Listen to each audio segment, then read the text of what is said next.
खद महिमा कही न जाय। जो कछु कहूँ तुम्हारी कृपा, मोते कछु न बसा।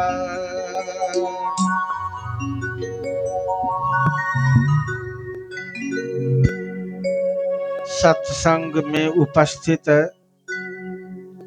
सभी महान भावों को, माता एवं बहनों को मेरा बारंबार नमन। पाठ के क्रम में आप लोग महान संत जिनकी झांकी लगी हुई है, जिनके छत्र छाया में सबके सब सत्संग सुनने के लिए उपस्थित हुए हैं, जिनके कृपा मात्र से मानव का भाग्य बदल जाता है, परम कल्याण हो जाता है। जो जन्म जात ऋषि हुए, महर्षि हुए और जिनकी कृपा से दिन दुखियों का संकट भी हरण हो जाता है, जो मुर्दा को भी जिंदा कर दिए और जलती चिता से भी जिन महापुरुषों ने हाथ उठा करके सारे भक्तों को आशीर्वाद किए थे, उनकी वाणी का पाठ अभी आप लोग श्रवण किए हैं। सुन रहे थे कि सुबह के सत्संग में वेद उपनिषद गीता से पाठ किया जाता है और अपराह्न कालीन के सत्संग में रामचरितमानस से पाठ किया जाता है। लेकिन यहाँ समय का भी अभाव और ऐसे महान संत की वाणी का पाठ हो जाए तो गीता रामायण से बढ़कर ही है, वेद उपनिषद से बढ़कर। वेद क्या है? संत महापुरुषों का जो ज्ञान है वही तो वेद है। रामचरितमानस या रामायण जो कहिए, रामायण वाल्मीकि जी का रचना है और रामचरितमानस गोस्वामी तुलसीदास जी महाराज का रचना है। तो ये भी तो संत वाणी ही है। और रामायण में और रामचरितमानस में गुरु की भरपूर महिमा है। बालकांड से पढ़ेंगे आप तो देखेंगे कि गुरु से बढ़कर के कोई है ही नहीं। तो ऐसे महान संत, ऐसे महापुरुष की वाणी पाठ के क्रम में सुने हैं। अगर ध्यान से सुने होंगे तो ज्ञान जरूर हुआ होगा, नहीं तो समझने के लिए कुछ देर ध्यान लगा करके स्थिर होकर के बैठिए। एक दिन के सत्संग से जीवन बदल सकता है। रामचरितमानस उत्तरकांड में वर्णन है, सत्संगति दुर्लभ संसारा, निमिष दंड भरी एकहु बारा। इस संसार में थोड़ा देर का निमिष मात्र का सत्संग मिलना दुर्लभ है। जिनको मिल जाए तो समझना चाहिए कि भाग्यशाली है वो। निमिष दंड भरी एकहु बारा, एक बार भी जीवन में सत्संग सुलभ हो जाए आपका कल्याण होगा। तो अब अभी आप लोग सत्संग में उपस्थित हैं और पाठ के क्रम में सुन रहे थे, गुरु हरि चरण में प्रीति हो, युग काल क्या करे। जिनका सच्चा प्रेम गुरु हरि के चरणों में है, उनका बाल बाका कोई नहीं कर सकता। युग, चारों युग में, सतयुग त्रेता द्वापर और कलयुग, चारों युग में कोई कुछ नहीं बिगाड़ सकता और काल की महाकाल भी उनका बाल बाका नहीं कर सकता। ये पाठ के क्रम में श्रवण किए हैं। आइए मैं भजन से सत्संग को आगे बढ़ाता हूँ। यूं तो सबको विदित हैं, बाबूराम महतो जी के सुपुत्र हीरालाल जी की शादी हुई और कितना प्रेम है सत्संग से गुरु से, तो तिलक में भी सत्संग किए थे। क्या बोलते थे, हल्दी तिलक न था, तो तिलक में भी सत्संग किए। और शादी होने के बाद सब कुछ हो गया, बहु भोज भी हो गया, और फिर गुरु का आशीर्वाद बरसे, इसलिए अंत में लोग पूजा पाठ अंत में न करता है, कोई कार्यक्रम के अंत में। तो सत्संग से बढ़कर के कौन पूजा होगा? गुरु से आशीर्वाद, गुरु के आशीर्वाद से बढ़कर के किनका आशीर्वाद होगा? देखते चालीसा में आप, हनुमान चालीसा में कहते हैं, जय जय जय हनुमान गोसाई, कृपा करहु गुरुदेव की नाई। गुरु की कृपा सब कृपाओं से बढ़ करके, गुरु की कृपा हो जाए तो आपका भाग बदल सकता है, संकट हरण हो सकता है।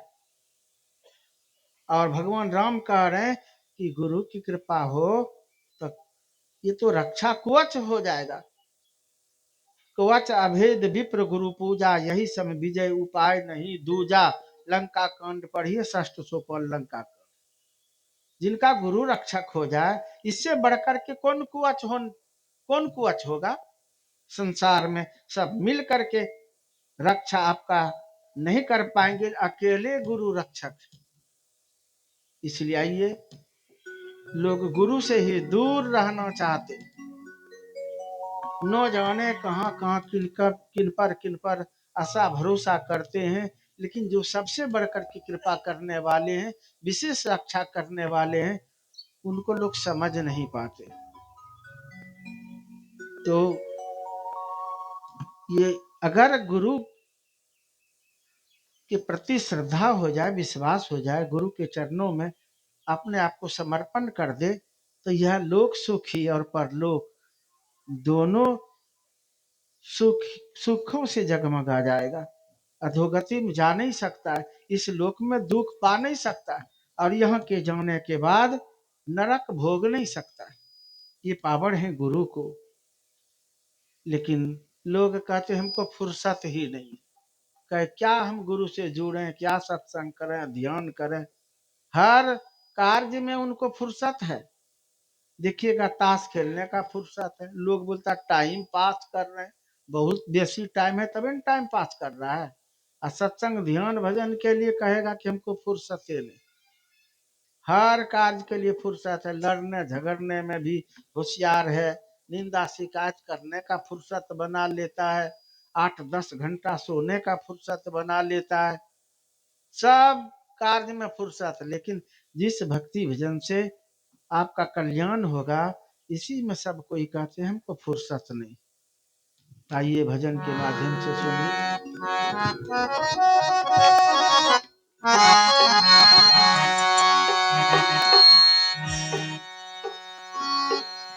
सब बातन में चतुर है,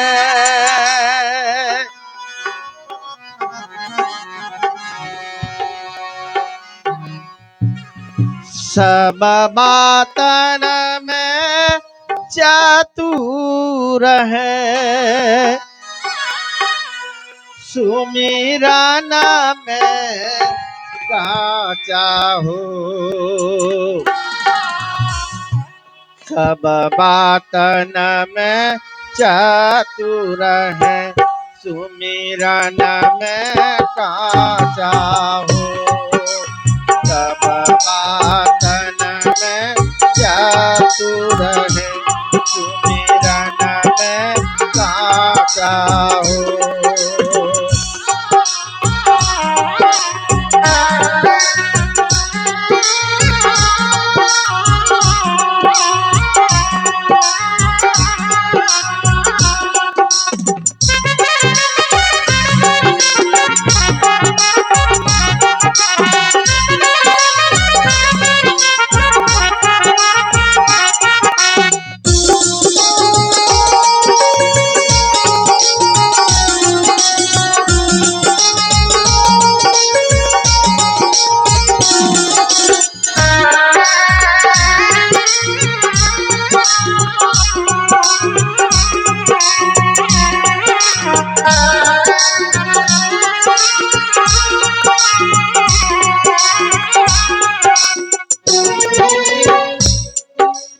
सत्य नाम को छाड़ी के माया संग राचा हो। सत्य नाम को छाड़ी के माया संग राचा हो। सब बातन में चतुर है, सुमिरन में साचा हो। सब बातन में चतुर है, सुमिरन में साचा हो।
ज्यों ही नचाया कामनी, क्यों क्यों ही नाचा हो।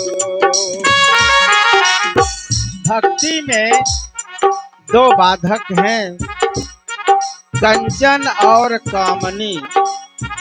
थोड़ा सावधान होके रहना चाहिए। दो ठग मारग माही, एक कनक एक नारी। सावधान हो पेच न खाइए, रहिए आप संभारी। नचाया कामनी, क्यों क्यों ही नाचा हो।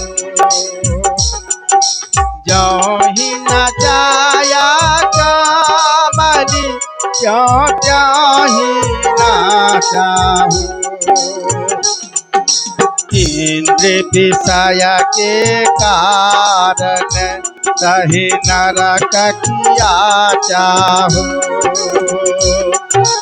इंद्र विषय के कारण सही नरक किया चाहो। सब बातन में चतुर है, सुमिरन में काचा हो। सब बातन में चतुर है, सुमिरन में काचा हो।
दिन बंद बंधु बिसराइया आया देह बचाहो। दीन बंधु बिसराइया आया देह बचाहो। काहे कबीर हरि जब मिले हरि जानाहि साचा हो। काहे कबीर हरि जब मिले हरि जानाहि साचा हो। सब बातन में चतुर है सुमिरन में कांचा हो। सब बातन में चतुर है सुमिरन में कांचा हो। सब बातन में चतुर है सुमिरन में कांचा हो। सब बातन में चतुर है सुमिरन में कांचा हो। सब बातन में चतुर है सुमिरन में कांचा हो। सब बातन में चतुर है सुमिरन में कांचा हो। सब बातन में चतुर है सुमिरन में कांचा हो।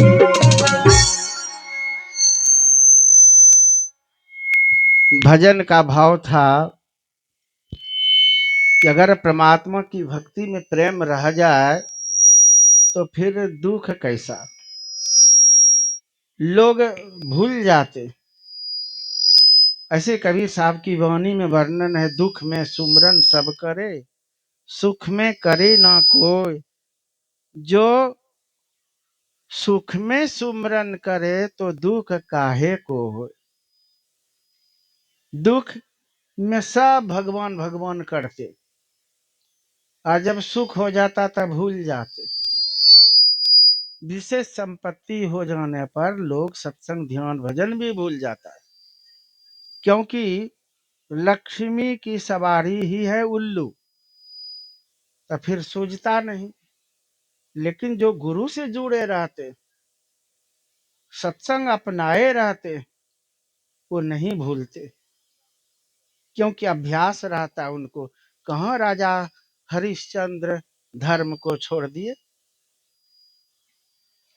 उस समय भी वो धर्म को बचाए, सत्संग को नहीं छोड़े, सब कुछ छोड़ दिए लेकिन सत्संग को नहीं छोड़े, धर्म को बचा ली। और यही तो बहादुरी है। वही भव सागर से पार हो सकते हैं जो परमात्मा की भक्ति को नहीं छोड़ते।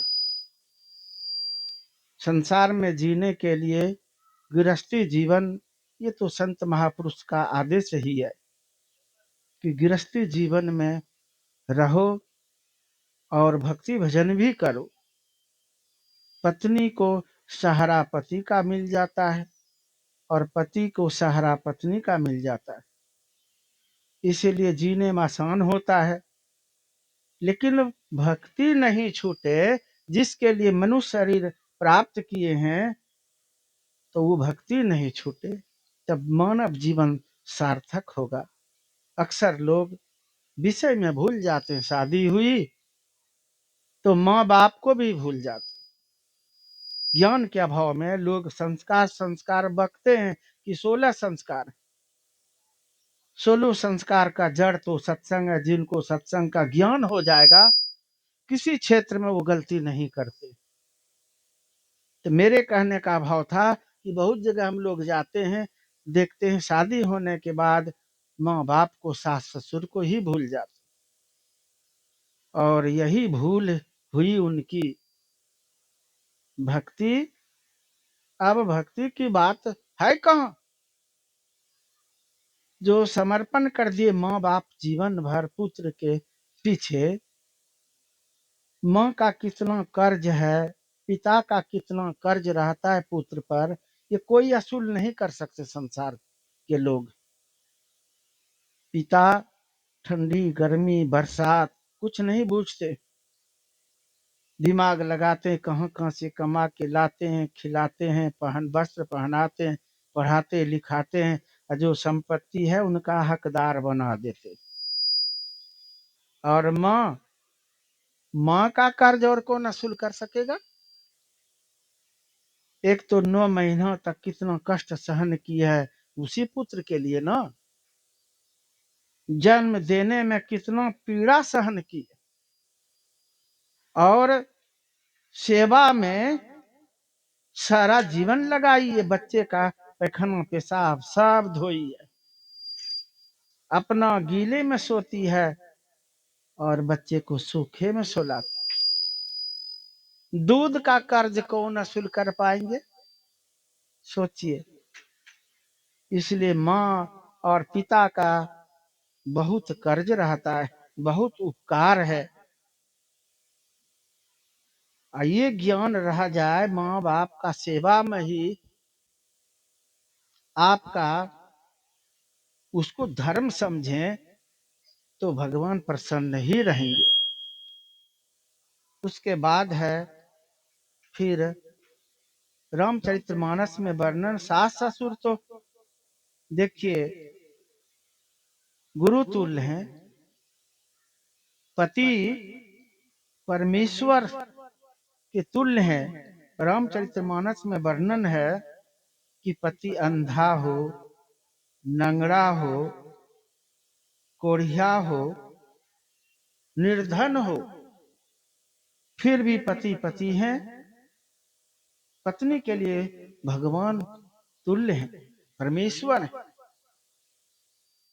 पत्नी को पति के अनुकूल चलना चाहिए। तो पति है परमेश्वर, और पति से भी बढ़ करके हैं सास ससुर। सास ससुर नहीं होते तो पति कहाँ से होता, कहाँ से होता? चिंतन करते। अगर सास ससुर नहीं होता, माँ बाप नहीं होते तो बेटा कहाँ से होता? तो इसीलिए नीति कहती है कि वृद्ध माँ बाप का भी भरपूर श्रद्धा प्रेम के साथ सेवा करना चाहिए। और यही ज्ञान सत्संग से हो पाता है। संस्कार संस्कार बकने से क्या हो जाएगा? सब कोई जानते हैं श्रवण कुमार को माता पिता बहुत संपत्ति बना के दिए थे, सो बात नहीं, लेकिन संस्कार दिए थे, सदकर्म का पाठ सिखाए थे, भक्ति का पाठ सिखाए थे।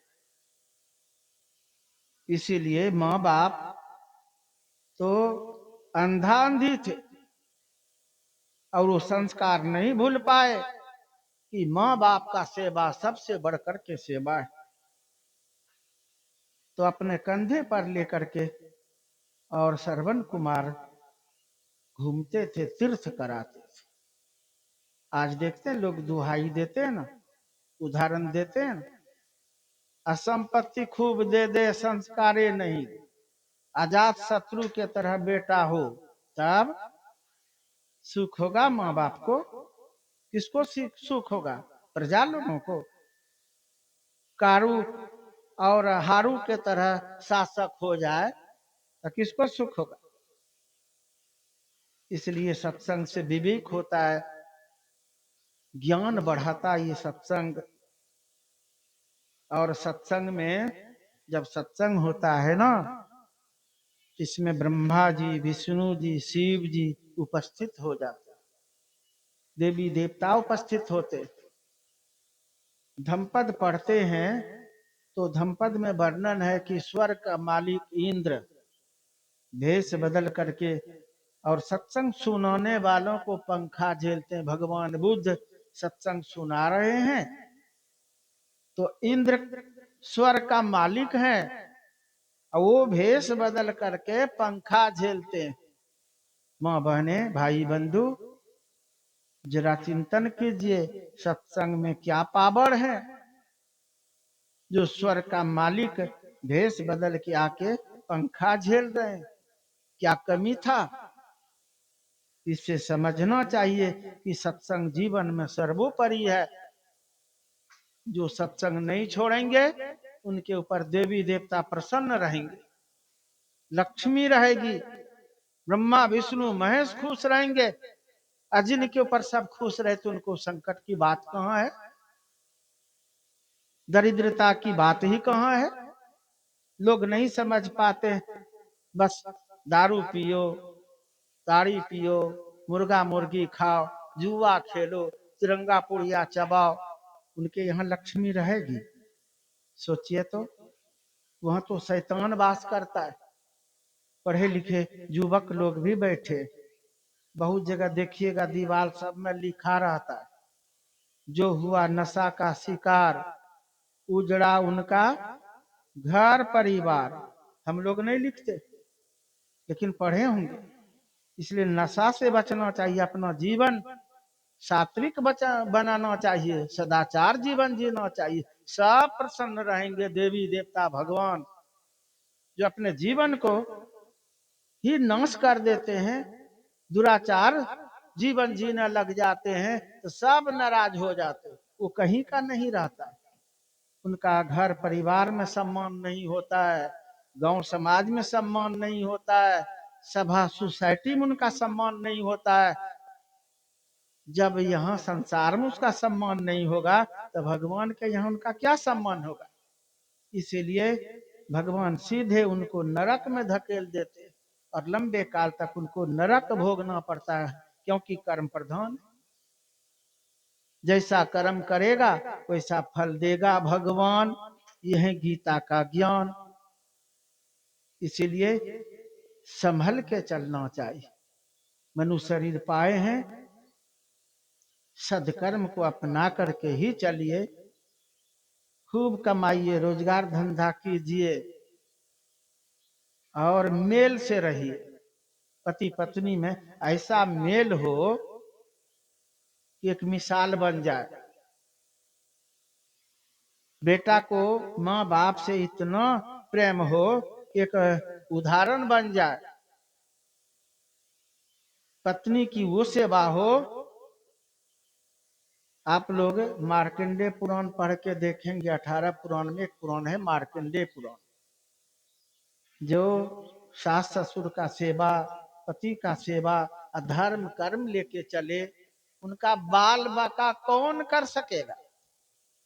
अभी यही तो पाठ के क्रम में सुने, कौन बाल बाका कर सकता? हम लोग कोर्स में भी पढ़े थे, माँ बहने भाई बंधु, सावित्री और सत्यवान की कथा में याद दिलाता। ये कोर्स में पढ़े थे और पुराण में अब पढ़ेंगे तब ना बात समझ में आएगी। कि देखिए कुछ बिगाड़ सकता है कोई? जहां धर्म है वहां तो साक्षात भगवान मददगार होते हैं, संत सदगुरु मददगार होते, उनका बाल बका कौन कर सकता है? कथा तो आप लोग बहुत बार सुने होंगे, पढ़े होंगे, मौत में संकेत कर देता। सावित्री और सत्यवान की कथा, साथ साथ मानसुइया की कथा, सांडली की कथा, सती बिहुला की कथा प्रसिद्ध है हमारी संस्कृति में। सांडली के पति थे कोढ़िया, सीरियल भी शायद देखे होंगे आप लोग। सब चीज का तो सीरियल दिखाता है, आप लोग देखे होंगे जरूर, क्योंकि सबके घर में टीवी है।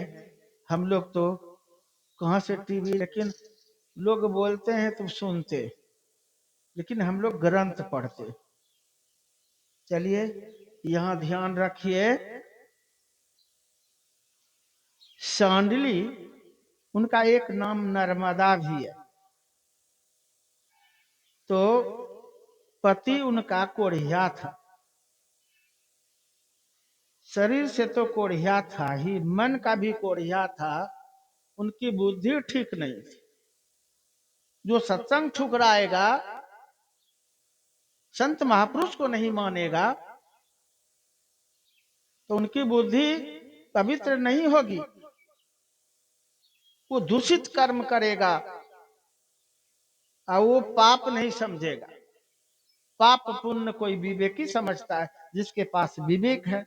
विवेक तो जिनको सत्संग सुनने का जीवन में कभी मौका ही नहीं लगा, ग्रंथ पढ़ने का मौका नहीं लगा, वो पाप पुण्य क्या समझेगा। दारू पीने वाला समझता है कि दारू पाप है, मांस खाने वाला समझता है कि ये पाप है, लेकिन जो बुद्धिजीवी लोग हैं, जिनको ग्रंथ का अध्ययन है, वो समझते हैं, जिनके पास में विवेक है, वो समझते हैं नशा हिंसा सब पाप है, बेविचार पाप है, चोरी पाप है। लेकिन जिनके पास में विवेक नो क्या समझेगा। तो देखिए, ये सती सांडली के पति शरीर से तो कोढ़िया, मन का भी कोढ़िया था, उनका कर्मे गड़बड़ था, तो क्या कहा जाए। सती साध्वी पत्नी है, सेवा करने में तत्पर है पति का, उनको क्या चाहिए था, वेश्या से प्रेम करता था, क्या कहेंगे, उनका मन कोढ़िया नहीं था। जिनको इस तरह से सती साध्वी पत्नी मिले, सेवा करने वाली, आज्ञा का पालन करने वाली, और कितना निर्लज था, पत्नी को छोड़ करके और वेश्या से प्रेम करता। अब पत्नी को, वो सती साध्वी है, धर्म का जीता जागता वो मूर्ति है, और उनको कहा था कि हमको कंधे पर बैठा करके वेश्या के घर में ले चल। कितने दुख की बात है। वो निर्लज को तो ये भाषा पत्नी के साथ बोलना भी नहीं चाहिए था, लेकिन पत्नी देखी किस तरह से पति के आदेश पालन करने में तत्पर है। वो पति को कंधे पर बैठा करके और लेके जा रहे, और मांडव ऋषि न थे, मांडव ऋषि को सूली पड़ा। देखिए,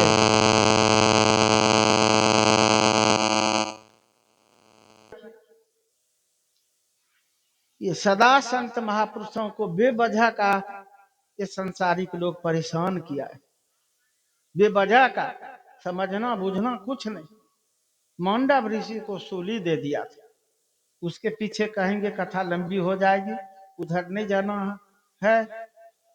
उनका पति का पांव जो कंधा पर बैठा था ना, वो कोढ़िया पैर फैला के आराम से जा रहा था, बड़का काम करने के लिए जा रहा है ना, अहंकारी ये कोढ़िया पैर फैला के जा रहा था, और वही पैर मांडव ऋषि को लग गया। वो तो बेचारा अपने कष्ट में था, और उसको जो हिला दिया ना, उनका कष्ट बढ़ गया। वही मांडव ऋषि शाप दे दिया, कर्म का फल, ये शाप तो बहना हुआ, शाप दे दिया। क्या शाप दे दिया? कि जिसने हमको कष्ट पहुंचाया है, वो सूर्य उदय होने के पहले मर जाएगा। अब तो वो बच नहीं सकता था, लेकिन उनकी पत्नी ये सोच लेती ना, भले मर जाएगा, अच्छा कोढ़िया वेश्या के फेर में हमको परेशान करता है, ये सोचती नहीं। पति ही सब कुछ है,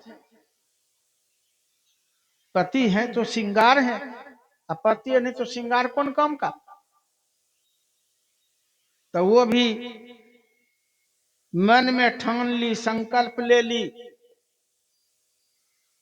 कि पति सूरज उदय होगा तब ना पति मरेगा। अब आज से सूरज नहीं उगेगा, नहीं उदय होगा सूरज का, न सूरज उदय होगा, न हमारा पति मरेगा।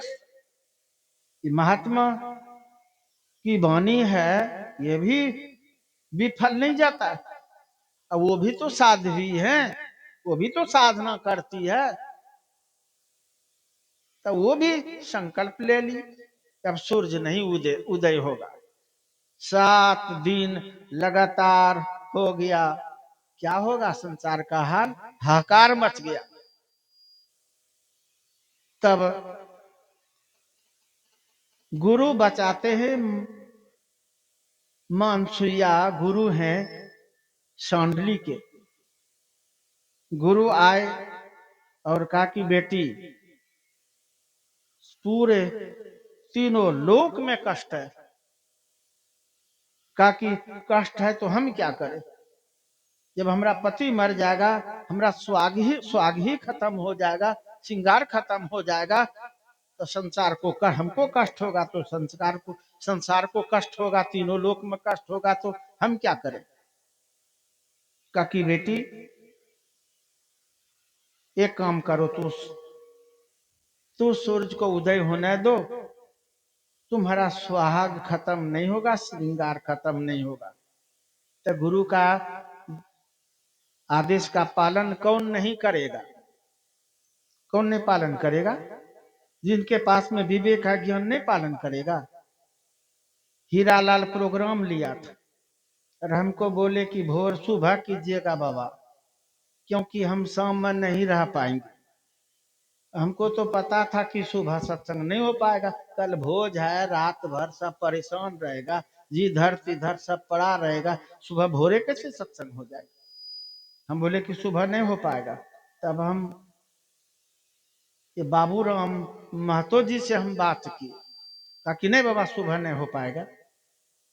तो हीरालाल बोलते थे कि हमको तो जाना है, उधर जुलूस भी है, अब फिर वहां पहुंचाने के लिए पत्नी को जाना है, वहां उनकी सहेली का क्या हल्दी है, क्या है पता नहीं। तो हम बोले तब हम जा करके क्या करेंगे? हम किसके लिए जा रहे हैं? जिनको हम आशीर्वाद देंगे वही जाएगा उधर, तो छोड़ देते, तब हम नहीं जाते। तो देखिए ये इनको समझ में बात आ गई। हीरालाल जुड़े हैं, दीक्षा लिए हमी से, तो आदेश का पालन कर लिया। उधर भी जरूरी था, इनको गाड़ी लेके जाना था, किधर? ससुरालो जाना था। लेकिन 3 लोक नवखंड में गुरु ते बड़ा ना कोई, करता करे ना कर सके गुरु करे, ये कबीर साहब का। तो फिर सब छोड़ करके और रुके हुए। तो वही मैं कह रहा था कि गुरु का आदेश का पालन कौन नहीं करेगा? तब सांडली रोने लगे, कहा कि बेटी मत रो, तुम्हारा और भविष्य अच्छा होगा, तू सूरज उदय होने दो। तो उदय होने दी। उनमें इतना करामत था साधना का कि सूरज रुक गए थे 7 दिन लगातार। आज आप प्रार्थना करते, अपने गुरु का स्मरण करते हैं, प्रभु का स्मरण करते हैं कि आप मर्यादा दिए हैं, तो अपना कार्य में आप रत हो जाए, सूरज उदय हो। जैसे सूरज उदय हुआ तो उनका कोढ़ियापति तो मर गया, क्योंकि उनका वचन सिद्ध हुआ। अब मांडव ऋषि का वचन भी तो सिद्ध होगा, लेकिन गुरु तो रक्षक हैं। जिनके ऊपर गुरु प्रसन्न हो तो बाल बका होगा क्या?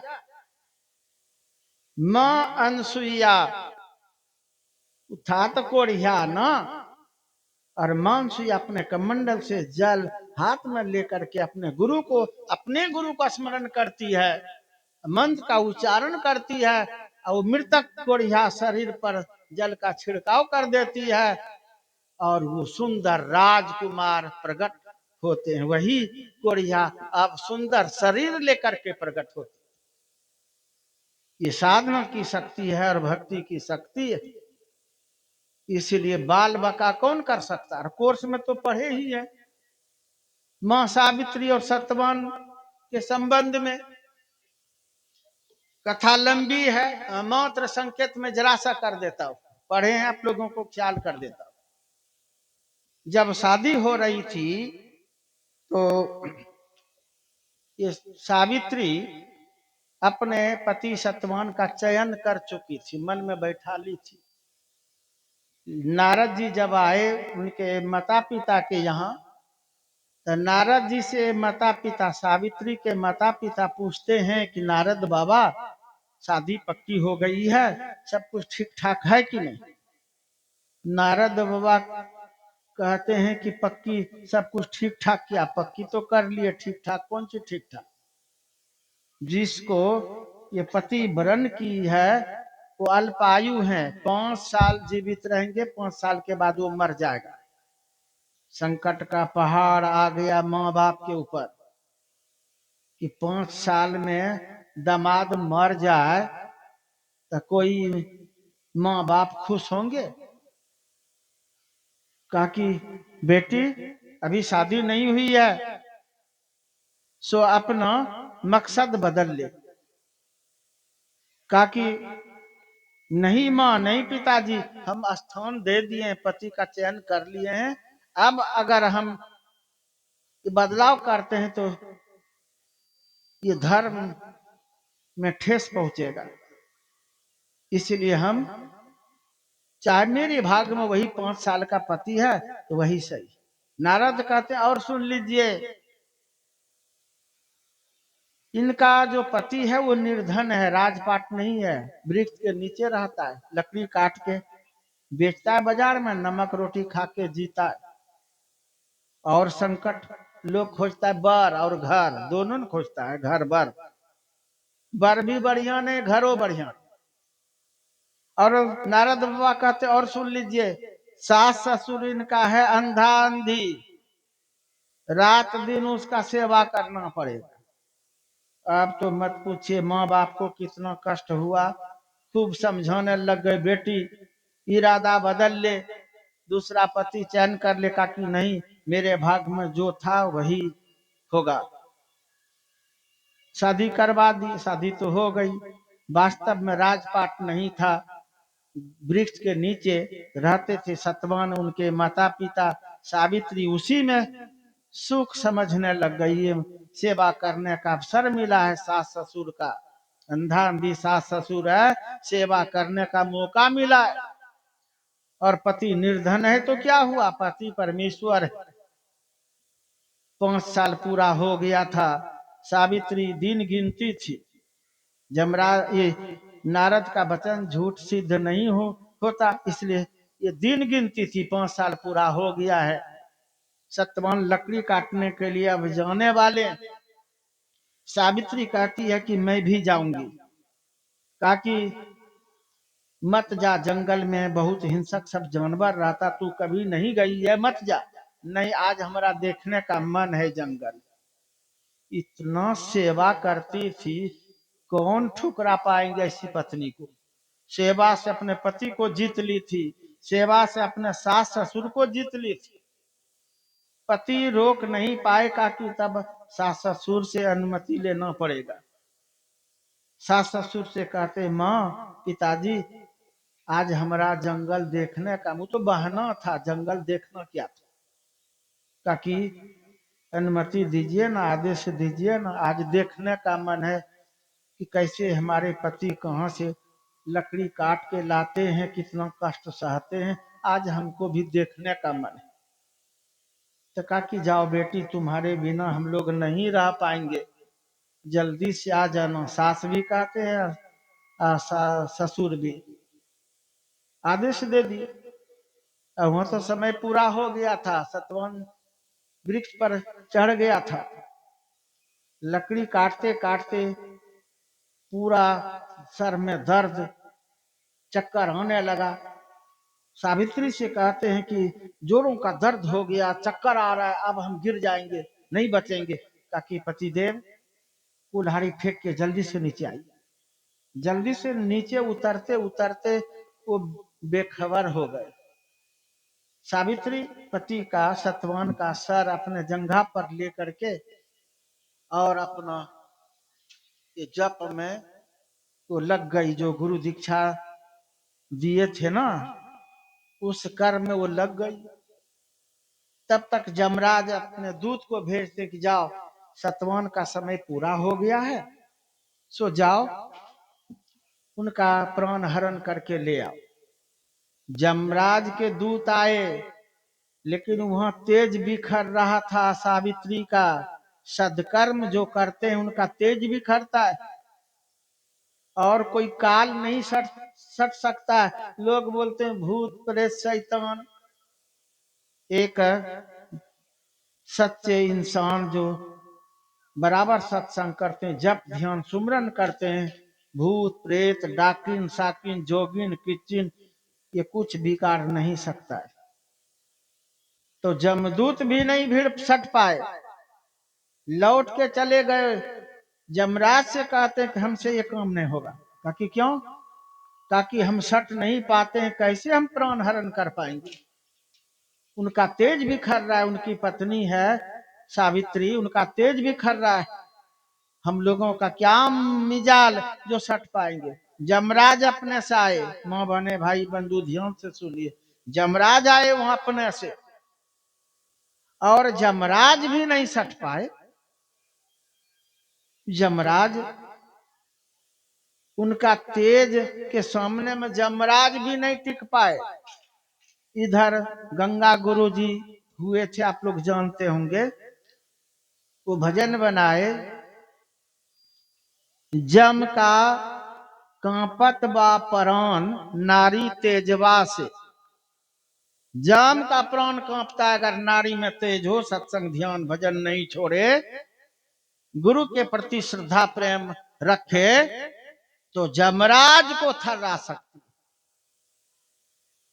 जमराज नहीं सट पा रहे, गिड़गिड़ाना पड़ रहा है जमराज को। कहते बेटी सतवान का समय पूरा हो गया है, हम जमराज हैं, लेने के लिए आए। सावित्री कहती है कि अब जमराज है, समय पूरा हो गया, तो हमको पूछने का क्या जरूरत, ले जाइए। ताकि नहीं बेटी ये कहने से नहीं होगा, तुझ में तेज है भक्ति भजन का, सत्संग ध्यान भजन का, सेवा का, तो हम नहीं सट पाएंगे। तू इनका सर नीचे कर दो। सावित्री सोचती है कि जब तेज है हम में, सदकर्म का फल है हम में, तो जंघा पर रहे कि नीचे रहे। अच्छा सही, नीचे ही सही। वही नीचे कर दिए, नीचे कर दिए, प्राण तो हरण कर लिए। जब जमराज जाने लग गए तो सावित्री पीछे पीछे, जमराज उलट उलट के देख रहा है, पीछे पीछे सावित्री जा रही। उनका तो हालत खराब हो गया कि कहीं ये जमपुरी चली गई तो वहां तलका मचा देगी, इसलिए इधरे लौटा दो। कहते बेटी जीवित को वहां नहीं जाने का नियम है, तो तू लौट जा, बदले में तू वर ले ले। देखिए जमराज भी डर के कहते कि वर ले ले। ताकि दे दीजिए वर। क्या दूं बेटी? मां बहने ध्यान से सुनिएगा। कहते क्या दूं बेटी? सबसे पहले आप लोग होते हैं तो कहते पति को जीवित कर दीजिए, नहीं, ज्ञान देखिए कितना ऊंचा है। सास ससुर बढ़कर के हैं, कहते हैं कि खुश हैं, हमारे सास ससुर अंधा अंधी हैं, बड़ा कष्ट होता है, गिर पड़ता है, ठोकर लग जाता है, आंख होगा तो संसार को देखेंगे, हमको भी वो देख पाएंगे और कष्ट नहीं होगा उनको। जब से हम आए हैं हमको देख नहीं पाए, तो उनको आंख हो जाए। यमराज कहते बेटी धन्य हो तू, सब कुछ छोड़ करके सास ससुर के लिए तू मांग की हो, हमें खुशी हुई, जाओ सास ससुर को आंख हो जाए। आंख हो गया सास ससुर को। यमराज सोचा कि अब तो लौट के चली जाएगी, नहीं, जा रहे हैं। यमराज तो पीछे पीछे सावित्री। यमराज उलट के देखते सावित्री है ये, कहा कि बेटी तुमको वर दे दिया ना, फिर जा रही हो, तो एक बार और ले ले और लौट जा। काकी दे दीजिए एक बार। क्या दूं बेटी? काकी सास ससुर पहले राजा रानी थे, कोई पड़ोसी राजा उनका राज हड़प लिए है, सो निर्धन है। अगर हमारा सास ससुर का राज लौट जाएगा तो राजा रानी बन करके शोभित होंगे, तो मैं उनकी पुत्र वधु बन करके कितना शोभा पाऊंगी। सो राज सास ससुर का वापस हो जाए। और खुश हो गए जमराज, बेटी धन्य हो, अपने लिए कुछ नहीं मांग रही हो, सास ससुर के लिए जाओ। हमें खुशी हुई, खोया हुआ राज वापस हो जाए। राज भी हो गया, आंख भी हो गया, सास ससुर का राज भी लौट गया। यमराज अब सोचा कि अब तो लौट जाएगा, लेकिन पीछे पीछे सावित्री है, यह है। खिजला गए यमराज, तुमको 2 बार दे चुका हूं, अब पीछे में पड़े हो, अंतिम बार ले ले, लौट जा, नहीं तो हम सांप दे देंगे। काकी दे दीजिए अंतिम बार। तो क्या दूं अंतिम बार? काकी अंतिम बार दे दीजिए, मैं 100 पुत्र की मां बनूं। सब, वो तो यमराज की बुद्धि चकरा रही थी, वो संतुलन में नहीं था, उनको तो डर था ये पीछे सावित्री पड़ी है, इसीलिए झट से कह दिया जाओ एवं मस्तु, 100 पुत्र की मां बनेगी, अब तो जाओ। तो कहा कि अब तो जाओ कहाँ, अब कहाँ जाओ, अब तो आगे छेक लियो। और कहा कि 100 पुत्र बनने का आशीर्वाद भी दे दिया। कहा कि 100 पुत्र की मां कैसे बनूंगी, अब तो आप झूठा होंगे, झूठा। कहा कि मैं यमराज हूं, मैं झूठा नहीं होता। कहा कि इस बार झूठा, आपका वचन झूठा, आप झूठे। कहा कि कैसे? कहा कि 100 पुत्र की मां बनने का आशीर्वाद दे करके आप पति को लेके जा रहा है, तो कैसे मैं 100 पुत्र की मां बनूं? यमराज की बुद्धि चक्राने लग गई, होश में आ गया वो। कहा कि बेटी तू जीत लिया, धन्य हो, जाओ, पतियों छोड़ दिया। सोचिए, पति का प्राण हरण किया, तो मां सेवरी पति का प्राण तो लौटाए ही, ये सावित्री पति का प्राण तो लौटाए ही, साथ साथ नहीं कहते मुनाफा भी ले ली। मूलधन तो लौटा ली, लेकिन मुनाफा भी। मुनाफा क्या? सास ससुर का आंख, राजपाट, 100 पुत्र की मां, और अंत में पतियों छीन ली। गुरु हरि चरण में प्रीति हो, युग काल क्या करे, बाल बका कर सकेगा कोई? इसलिए सच्चा प्रेम गुरु के प्रति, भगवान के प्रति हो, जीवन में ये सदकर्म नहीं छूटे, आप सदा सुखी रहेंगे। और जहां धर्म कर्म छोड़ दिए, सास ससुर माँ बाप से अलग, पति से अलग, कुछ भी करेंगे, और धर्म कर्म से वंचित, सत्संग से वंचित, तो कुछ भी करेंगे, नाक रगड़ के मर जाएंगे, सर पटक के मर जाएंगे, सुख नहीं हो सकता है। इसलिए माँ बहने, भाई बंधु, सोच समझ करके चलिए। संसार में सदा के लिए जीवन नहीं है। अब जिस तरह का हम कर्म करते हैं वही कर्म संचय होता है, फिर प्रारब्ध में आता है, फिर भोगना पड़ता है, और यही है सुख दुख। आइए, हीरालाल जी का कहना है कि 4 बजे खत्म करना, तो जल्दी से हम भजन सुना।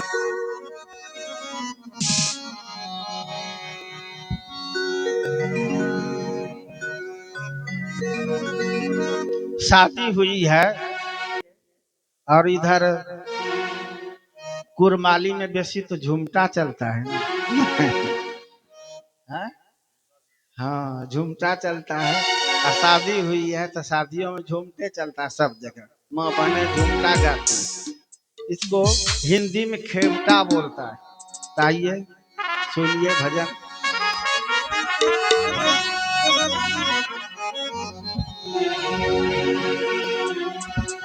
हटिया तोर घन आहे जननी, हटिया तोर घन घनिया है जननी, हटिया तोर घन घनिया है जननी, हटिया तोर घन घनिया है जननी।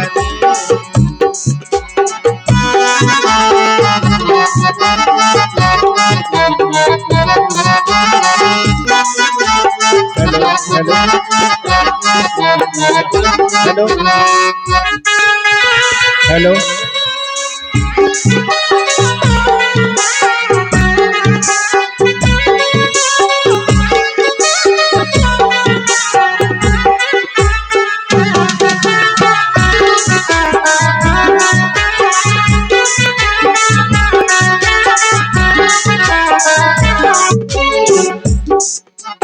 हाटिया तोर घन घनिया हे जननी, हाटिया तोर घन घनिया हे जननी, हाटिया तोर घन घनिया हे जननी, हाटिया तोर घन घनिया हे जननी।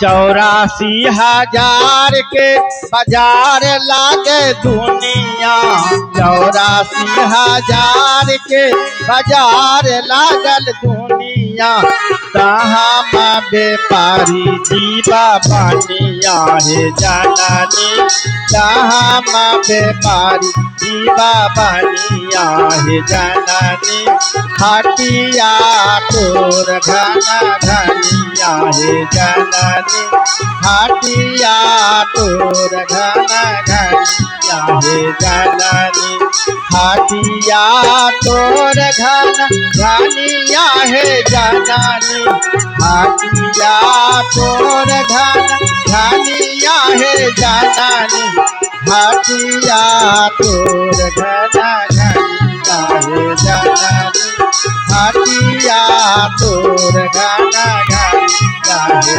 जननी।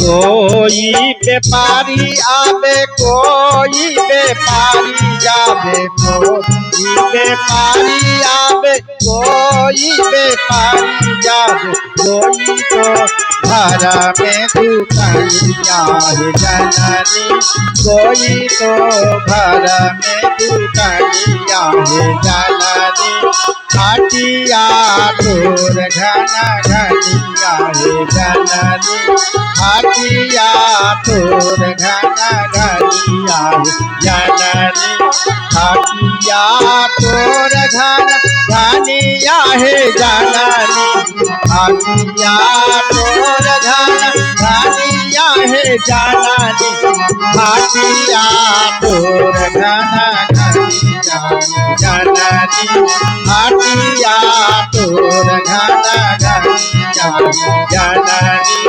हाटिया तोर घन घनिया हे जननी।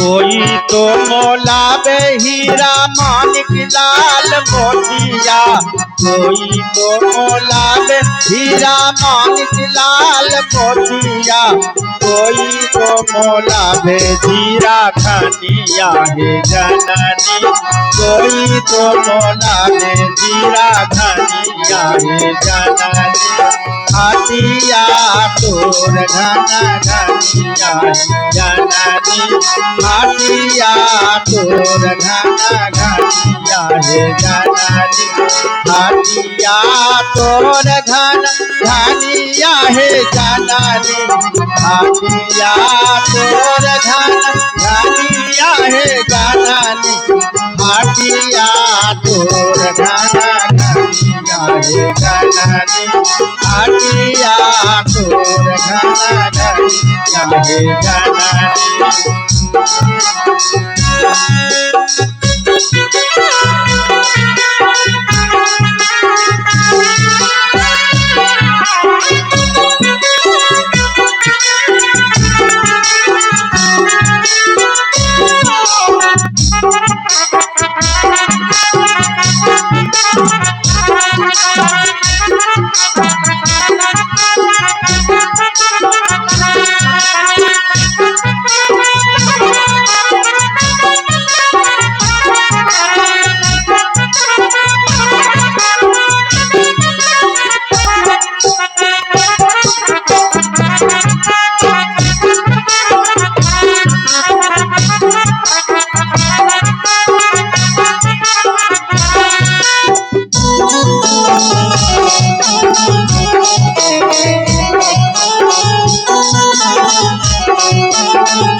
चंदर दास बिना प्रभु के भजनिया, चंदर दास बिना प्रभु के भजनिया, छूटे नहीं तोहारो चलनिया हे जननी, छूटे नहीं तोहारो चलनिया हे जननी, हाथिया तोर घना घनिया हे जननी, हाथिया तोर घना घनिया हे जननी, हाथिया तोर घना घनिया हे जननी, हाथिया तोर घना घनिया हे जननी, हाथिया तोर घना घनिया जननी, हाथिया तोर घना घनिया हे जननी, हाथिया तोर घना घनिया जननी, हाथिया तोर घना घनिया जननी, हाथिया तोर घना घनिया हे जननी, हाथिया तोर घना घनिया हे जननी।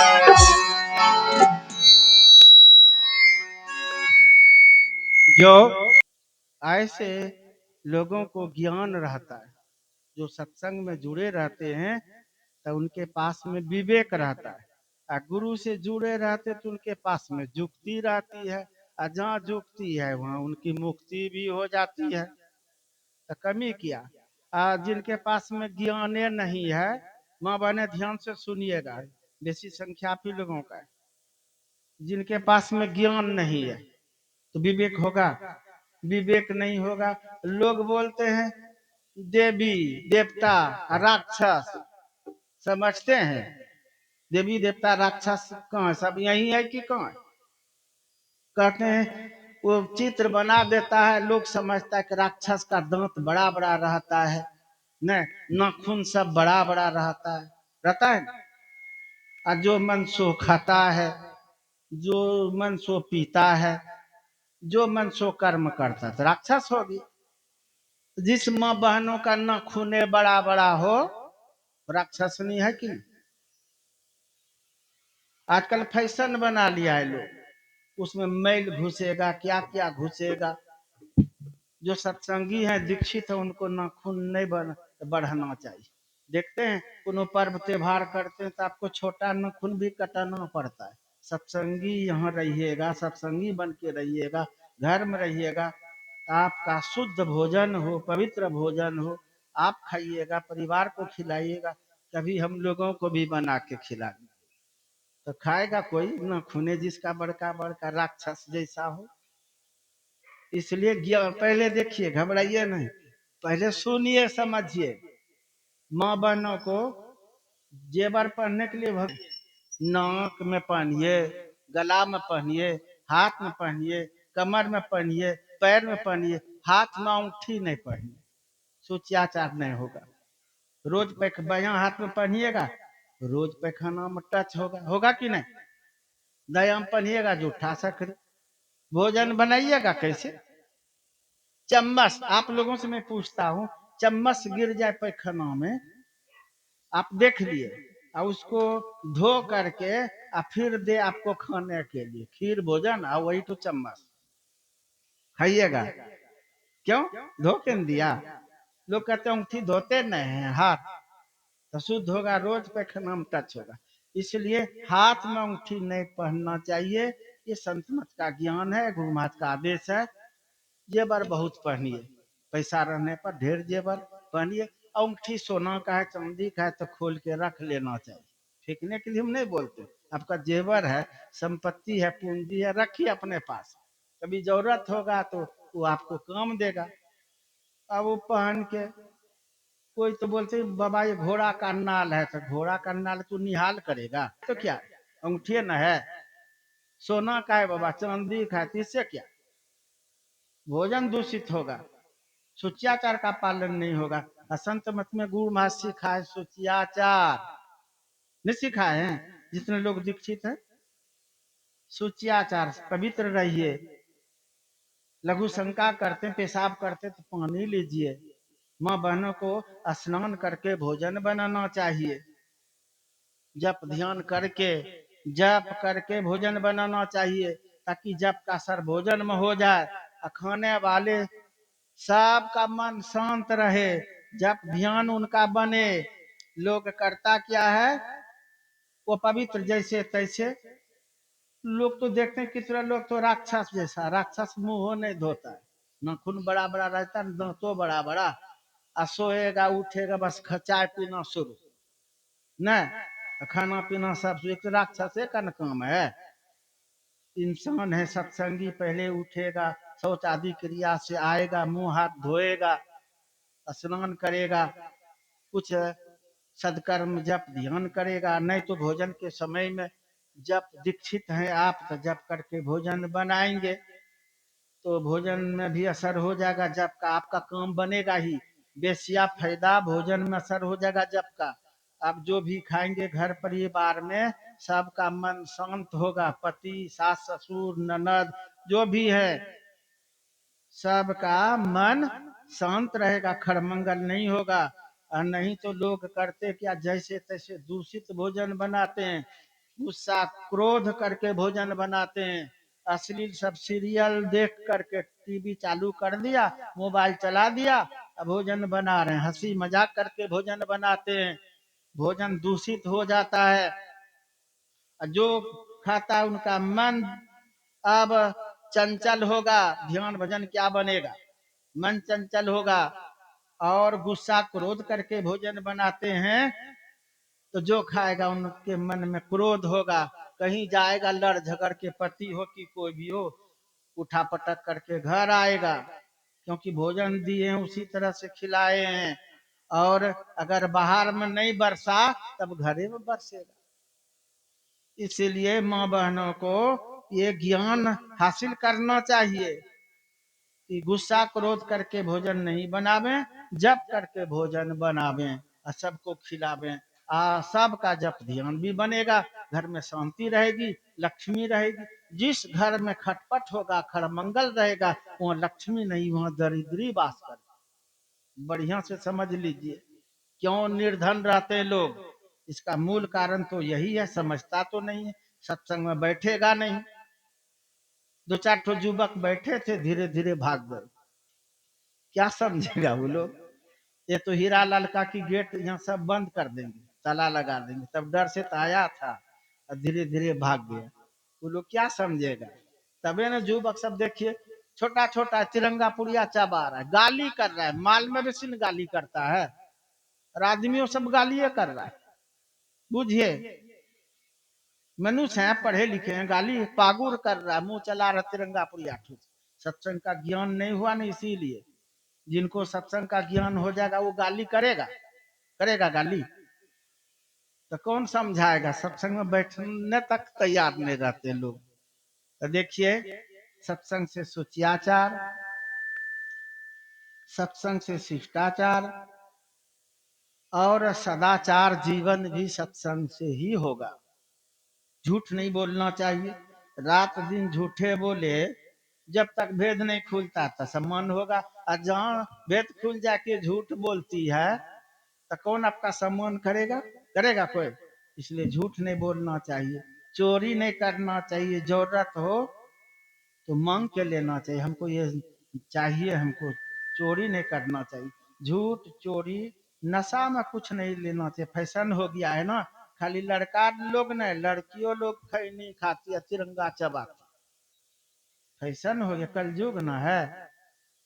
तो झूठ चोरी नशा हिंसा मांस मछली अंडा न खाना चाहिए, न बना के खिलाना चाहिए किसी को, और न किसी को खाने के लिए पैसा देना चाहिए।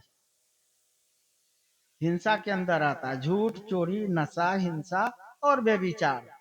पति पत्नी का जो नाता रिश्ता है ये व्यभिचार नहीं, ये धर्म है। गृहस्थी जीवन में संत महापुरुष शादी करा के आशीर्वाद भी दे देते, गृहस्थी जीवन में रहो, भक्ति भजन करो, ध्यान भजन करो। व्यभिचार है क्या? पति को छोड़ करके पर पुरुष के साथ गलत संबंध रखना, गलत बात सोचना, ये व्यभिचार के अंदर आता है। अब पुरुष को पत्नी को छोड़ करके पर स्त्री के साथ गलत संबंध रखना, गलत बात सोचना, ये व्यभिचार के अंदर आता है। महापाप लगेगा, कोई नहीं बचा पाएगा। इसीलिए ऐसे पाप से बचना चाहिए। यही 5 पाप से बचने का नाम है सदाचार। झूठ चोरी नशा हिंसा व्यभिचार 5 पाप से बचिए और गुरु से जुड़े रहिए, सत्संग नहीं छोड़िए, प्रेम नहीं घटाइए, ध्यान भजन करते रहिए। एक न एक दिन आपकी भक्ति पूरी होगी और कल्याण ही कल्याण है।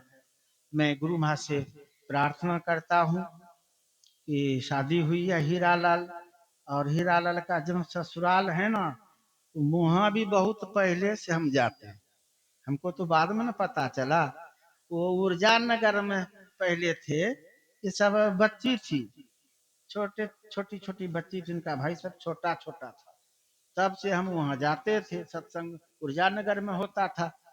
तो हमको क्या पता वही वासुदेव महतो जी के यहाँ हीरालाल की शादी हुई है। तो सब तो वो लोग भी सत्संगी हैं। अब मतलब ये बच्ची अब दीक्षित है कि नहीं ये हमको खाली पता नहीं है, दीक्षित है तब तो सब ठीक ठाक है। तब सोचाचार का पालन हो और पवित्रता अपनावे और सदाचार जीवन जिए, सत्संग जब ध्यान सुमरन करे, गुरु की तो कृपा बरसती ही है, भगवान कृपा करते ही है। भगवान अगर देर भी करते हैं ना तो गुरु देर नहीं करते, गुरु दाता दयाल, वह काटे जमजाल, पल में कर दे निहाल, भजो साधगुरु। तो चलते रहिए, सत्संग के मुताबिक जीवन जीविए और अपना विकास कीजिए, भक्ति भजन में भी संसारिक विकास भी हो और आध्यात्मिक विकास हो, ये सत्संग से गुरु के आशीर्वाद से ही होगा। विशेष में प्रसंग है